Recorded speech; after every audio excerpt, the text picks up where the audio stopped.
আসসালামু আলাইকুম। আজ আমি আপনাদেরকে টমেটো দিয়ে পাবদা মাছ ভুনা করে দেখাবো, তা আবার মাটির চুলায় রান্না করা। আমার আন্টির হাতের রেসিপি, জাস্ট বলতে গেলে অসাধারণ হয়েছে। আমাদের বাসায় মেহমান এসেছে, তাই 3 কেজি পাবদা মাছ আমার আন্টি রান্না করেছে। চলুন ভিডিওটা দেখে নেওয়া যাক।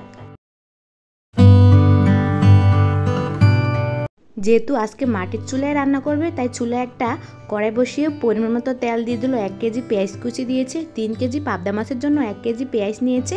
পেঁয়াজটা কুচি করে নিয়েছে, এখন তেলের মধ্যে দিয়ে ভেজে নেবে। তারপরে দিয়ে দিচ্ছে লবণটা স্বাদ মতনই দিয়েছে। তারপরে লবণটা আগে দিলে কি হবে, পেঁয়াজটা তাড়াতাড়ি সিদ্ধ হবে। লবণটা দিয়ে দেওয়ার পরে দিয়ে দিচ্ছে কাঁচামরিচ কুচি। কাঁচামরিচটা আপনারা নিজ পরিমাণ মতো দিবেন। কাঁচামরিচটা কুচি দিয়ে দেওয়ার পর এবার নেড়ে চেড়ে পেঁয়াজটাকে হালকা সিদ্ধ করে নিয়েছে। হালকা সিদ্ধ করে নেওয়ার পরে এখানে দিয়ে দিল 1 কেজি। এখন টমেটো দিয়ে দিল। টমেটোটা দিয়ে দেওয়ার পরে এভাবে নেড়ে ছেড়ে নিচ্ছে। তো সবগুলো টমেটো আস্তে আস্তে করে দিয়ে দিচ্ছে, আর টমেটোটাকে খুব ভালো করে সিদ্ধ করে নিতে হবে। টমেটোটা দিয়ে দেওয়ার পরে এভাবে নেড়ে ছেড়ে নিচ্ছে পেঁয়াজের সাথে।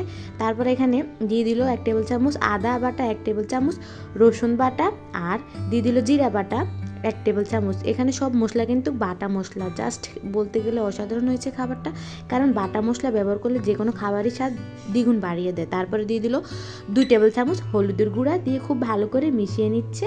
ভালো করে মিশিয়ে নিতে হবে যতক্ষণ পর্যন্ত টমেটোটা সিদ্ধ না হয়। তারপরে দিয়ে দিচ্ছে গরম মশলা, এখানে 1 টেবিল চামচ। গরম মশলাটা দিয়ে দেওয়ার পরে এখন খুব ভালো করে আবারও মিশিয়ে নিচ্ছে, যাতে টমেটোটা সিদ্ধ হয়ে যায়। টমেটোটা ভালো করে সিদ্ধ হয়ে গেলে এখন এর মধ্যে দিয়ে দেবো 1/2 কেজি পানিটা দিয়ে খুব ভালো করে মিশিয়ে নিচ্ছে। পানিটা ফুটিয়ে নেবে। পানিটা ফুটিয়ে গেছে, এখন দিয়ে দিচ্ছে ভেজে রাখা পাবদা মাছটাকে ভেজে নিয়েছে ময়দা, লবণ, হলুদ মরিচ দিয়ে। ময়দা দিলে কি হয়, পাবদা মাছটা কিন্তু ভেঙে যাবে না, তাই আপনারা চাইলে এরকম করে একবার বাছতে পারেন, এতে করে পাবদা মাছ ভেঙে যায় না। অনেকে কিন্তু পাবদা মাছ ভেঙে যায়, তো এরকম করে ফুটিয়ে নিচ্ছে।